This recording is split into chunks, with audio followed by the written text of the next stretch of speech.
আজকে অবস্থান করতেছি নারায়ণগঞ্জের রূপগঞ্জের সনিতে সালমা আপার যে নাতিন মুন্না তার পরিস্থিতি খুবই খারাপ। তার মা বাপ তাকে রেখে চলে গেছে, মানবতার জীবনযাপন করতেছে। মুন্নার সাথে কথা বলবো। মুন্না একদিন বড় হতে চায়, লেখাপড়া করতে চায়। মুন্নার সম্পর্কে আমরা জানবো। আপনি মুন্নার কি হন? কি অবস্থায় আছে মুন্না হন? মুন্নার অবস্থা খুব খারাপ। খারাপ।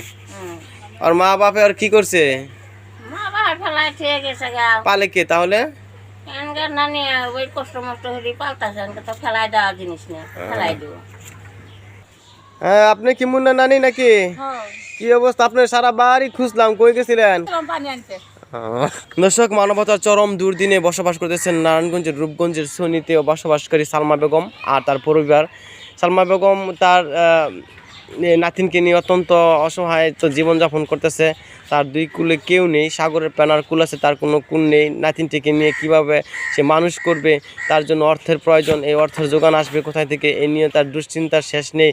তার সালমা বেগমের স্বামীও দিনমজুর এবং রোগে আক্রান্ত। এখন তার কাছে জানবো এই মুন্নার পড়ালেখার বিষয়ে সহযোগিতার প্রয়োজন কিনা। আচ্ছা, মুন্নার পড়ালেখার বিষয়ে টাকা পয়সা তো দরকার, কিভাবে কি করবেন? কে দিয়ে গেছিল? শহীদুল ভাই বুলানের।